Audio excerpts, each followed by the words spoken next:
Guys, before we dive into the video, I wanted to make a very special announcement. We have a new shirt that is available for pre-order through September 7th.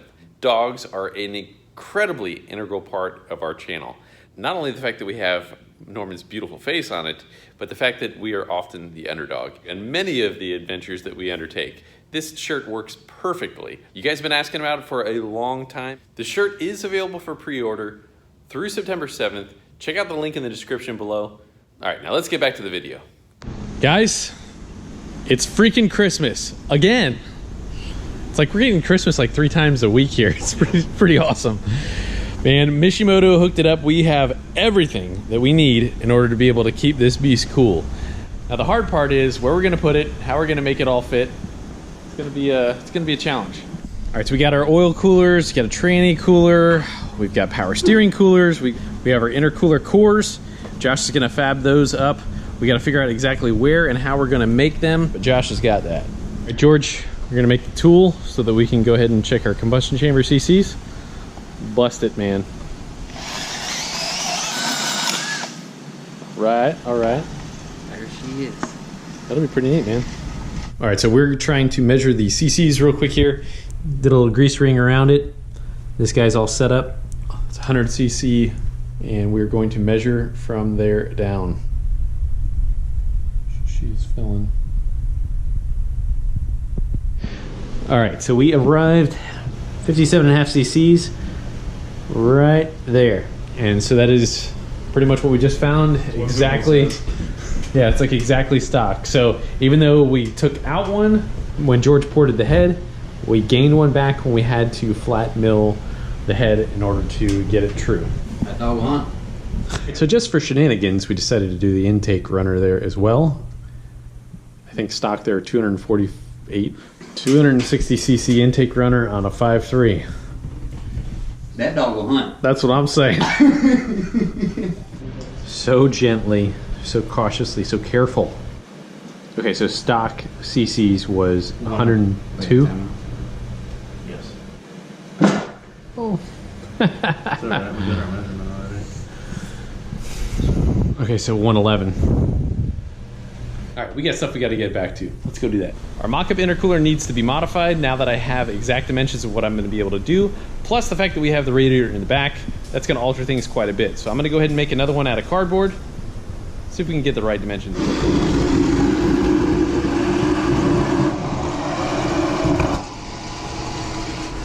Dude, you're the man. How we cut that? This is like one of my favorite things in the whole world to do, and you just like totally showed me up. Like, Put some gangsta welds in. dude, this thing is turning out so impressive. Not even metal yet. Yeah. we were mocking up the idea of the intercooler, and I was like, oh, this would be pretty nice. And he's like, well, what about this? And then he pulled up this picture of the most gorgeous Honda intercooler, and we're pretty much making it.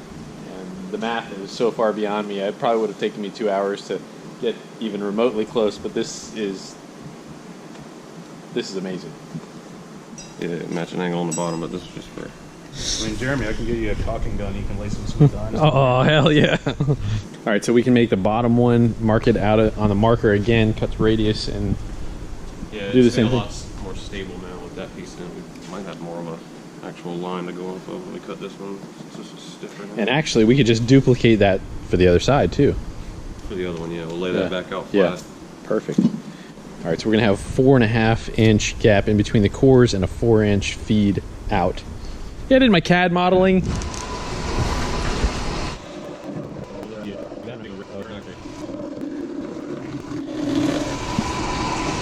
So nice. That is gonna be a gorgeous piece right there. Hell yes, dude.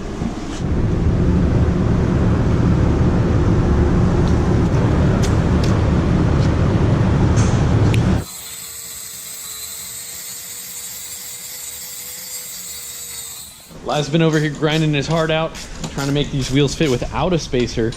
Initially, we thought we had to run about a 1.5 at the smallest. It seems like we might be able to get away with a 1 inch, but that does change some of the geometry. Changes are, what's it called, Laz? Scrub radius. Changes the scrub radius. I still don't know how to totally define that. Dude, that looks so good in there. Yeah, we really can't put a bigger brake on that. You definitely see that we've made contact with the wheel a couple times, trying to get it right. You said you had it on and off about, what, 10 times? Yeah, at least. Well, that was making the bracket work in the back too. How bad are we on control arm hitting? We're actually not right there. And this is Good.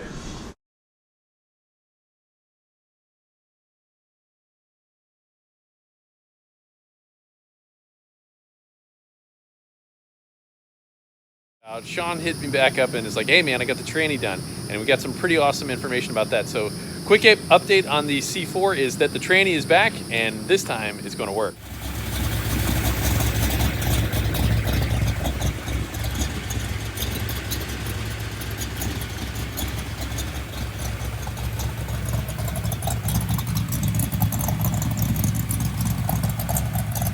Dang, I forgot how old that tag was.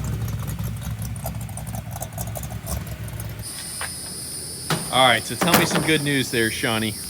Well, it looks like the valve body actually kind of wound up messing us up a little bit. There Okay. was some internal leakage in between gears every single time you would shift the tranny in between gear. That's kind of what we had observed with that gauge that you gave us? Yes. Okay. And switched the valve body around, wound up going with a different brand. And now by applying air to Yeah. the circuit, it doesn't bleed off air in between the shifts. The other issue is that the way that the pressure is set on the 700 R4, since it's like a manual valve body, it doesn't have that throttle valve cable Right. in between it. You can't really adjust the pressure. So by doing this style valve body, you're locking the pressure out at like 240 and allowing the tranny to shift in between gears at 240. It's set up now and it's right. So hopefully when we put the car back together, we can put the gauge on it, break it in that way, and watch it as it goes. Hell yeah. Well, that's going to be awesome, man. No more slip-in trans. Let's go ahead and set that best ET. All right, so we came to the conclusion that, hey, fly cutting is probably going to be the best interest in what we want to do, and especially where we are having the clearance issue. It's at the dome of the piston. Let's take a look at that piston and see where it's at. So what we do is we put this in the head, and we're going to spinner little, and we're going to make some space. So Laz is outside of his comfort zone. I am a little bit as well, but not comfy. I'm going to send some chicken noodle soup. Laz, get him in his comfort zone. All right, I'll try it. Perhaps we can convince Sean to do it, or It's not my motor, I'll do it. all right. So where we're having our issue with our intake valve is that raised portion right there, and as we can see, that is a very decent amount of height. I mean, I would go out on a limb and say that that's 200 thousandths itself.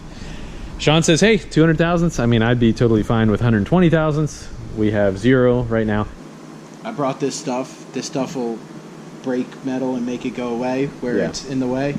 Okay, So- so we put this in the head like regular valve, and Yep. then we're going to set our depth to Yeah. how far we want to cut so we can physically measure it each time. So you're basically going to pull this up into the head so it's tight up into the head, and then you're going to measure with like the backside of a micrometer, like I would say 100 thousandths. Start at 100 thousandths, maybe even 80 thousandths, and then lock this down. So this way, when you use the drill and you go to cut, We're gonna stop. it's got to stop so and it then won't we'll go have too far. theoretically the even amount off of Each one. each piston. But honestly, the first time you make a cut, I would then check it all over again and just see how far you went. And then this way, once you get a lock set, 120, 125 or something like that, and you're comfortable with the amount of depth that the Play-Doh does or doesn't show, maybe once you get past the dome, you won't even have to go farther in. We might get into the dome and find that there's an air pocket in there. Yeah, I don't think that's happening. Not with Chevy stuff. Foreign, maybe. Well played, sir.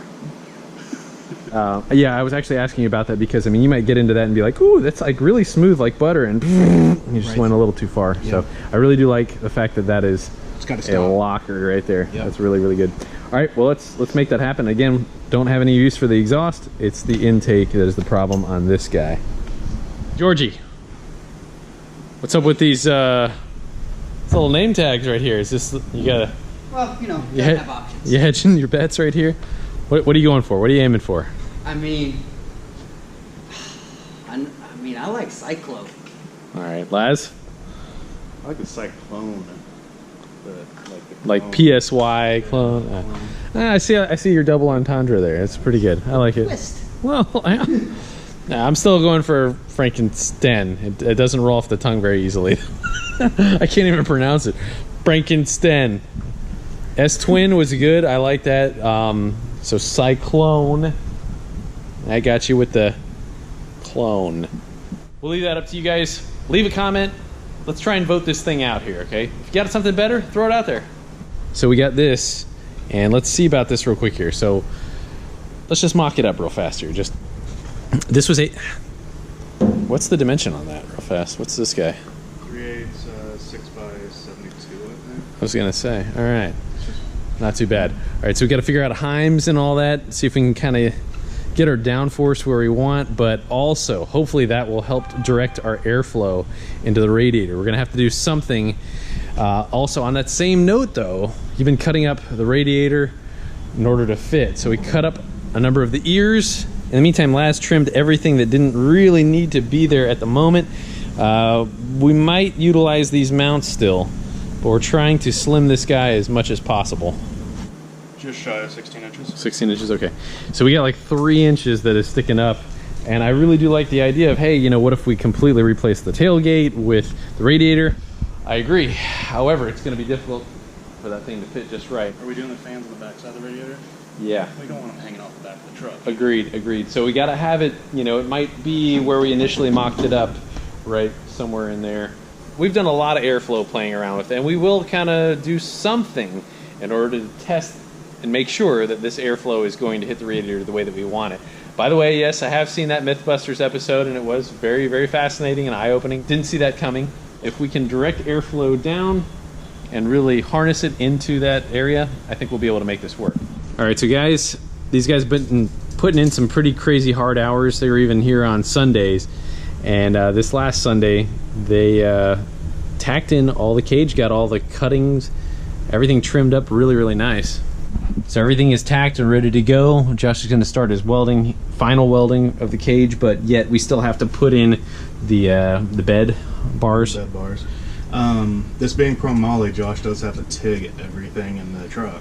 Super time consuming, yeah. So he's going to be in here with the pedal, getting after it. That is really cool right there, the way that these are. I don't know if we showed this before or not. I'm not sure if we did, but that's a really cool setup, and basically kind of blocks it off and ties it into the body. So we got that big old gap, and then... Well, so check this out. You got this pipe that goes out towards the side of the truck. So we actually had to elongate our nice little holes so we can lift the cab up, and then he can come back in here and TIG the top of all these. Yeah, that's right. Obviously, we got to be able to be past tech, and that has to be welded in such a fashion, and we can't even get to it here right now. So the clever idea that they had was pick the cab back up so that we can get in there, but all that's, there's such a chronological order. It's so difficult, and I mean, like we were just talking about, hey, we need to do this, but we can't do that until we have this, and then we need the trainee with the transfer case, and then that's got to be, and it's like everything is depending on one another, and we don't know the chronological order, so it's been very, very difficult. Down to the wire, and I mean,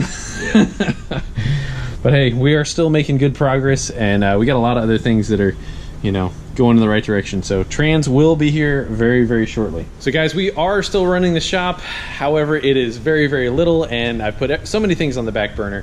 It's been very, very difficult to get other things done, but cool project that we have here. This is an LSA and a Colorado, and we actually did a video on it a while ago. We called it was a Copo Colorado. It's made out to be just like a Copo. George is in here sweating crazy, reinstalling a different dual methanol kit, so from Alky Control. It'll be pretty awesome. Really, really cool truck. We made a whole bunch of power with this thing, and we anticipate making a whole bunch more. So we're making a cold air intake on it and trying to engineer it. It's got a lot of crazy little things that are kind of kicking our butt. There's just, you know, 10 pounds of crap in a 5-pound bucket. You know, it's just, there's not enough stuff. We barely made that, so we're actually remote mounting the throttle body, which we've never done that before. I've tuned some vehicles that have, but the fact that we're doing it in-house with Josh's help and everybody's putting their heads together, we also need to be able to devise a good cold air system. So the engineering part of it, we got this. It's definitely one of those things that, like, if we all really get together and think about it, we can execute a good working plan. So And the same thing that we're doing with the S10, this is just something that we do day in and day out. And you know, by no means are we perfect, but we've definitely seen a thing or two. So we know how to solve some problems. So one of the things that I was actually talking about is we're gonna cut down in there and open this up.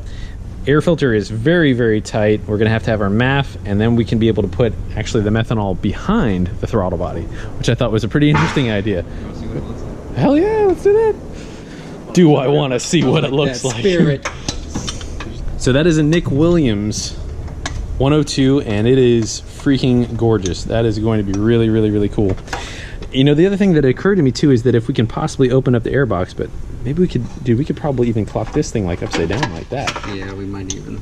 And if we can incorporate the airbox around the throttle body, this thing would look throttle body less. It'd be pretty crazy looking. But we got to have the box in there, so. That's good fresh air there, but the problem is that we need to be able to get some air. We're probably going to pull from the wheel well. Unfortunately, we can't pour all of our time into the S10. I will definitely go broke if I do that. We got to be able to finish out the cars that we have in the shop. As much as I really want to as much as I want the S10 to be running, we still got to be able to do our other responsibilities and do our due diligence. So we're solving problems left and right, but we're waiting on some parts to come in, but this thing is really coming together well. So on that same note of problem solving, here's some stuff that Laz got today. We hit up Gearhead Performance, is our local speed shop. Definitely, guys, support your local speed shop. They hooked us up so good. So Gearhead Performance, local here in Clearwater.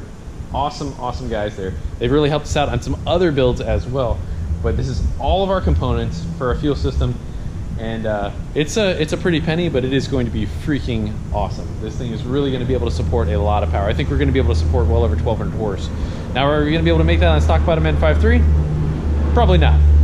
Guys, we really do appreciate you guys looking out for us and stuff. And I mean, we're so blessed to be in the position that we are. We really, really, truly are. So thank you so much for what you guys do. Somebody sent us some saw blades, and these are supposed to be fire saw blades right here, man. In fact, they're actually called something crazy like that too, aren't they? These are Diablo 9-inch Steel Demon Fire and Rescue. Yep, Fire, Devil, Demon, Diablo. So, you know. Jeffrey Niebel. Thanks, Jeff. That's really, really cool. You see how much we're cutting up? And I had heard somewhere that these things were supposed to be just like ridiculous. So that was really, really cool, man. We're going to put them to good use. And we blow through these things like, I don't even know, razor blades, I guess. Maybe not these, though. Maybe not, yeah. Guys, from our big help with Deechworks and our fuel pumps, they showed us some love. They were concerned about our well-being. So they sent us some Gatorade. I guess because we're in Florida, they sent us some glasses, which that's pretty darn cool. Lots of these, man. I definitely need this in my truck since my truck's been leaking and it's got that funk, you know? George. Oh, they did send me a fuel pump. Cletus, Cooper, Jeremy, Laz. George, you feel a little left out. You know, just a little bit. Oh. Nothing personal, right? Okay, yeah. I think they send you a fuel pump. You're good. Smells good too. That's really cool, man.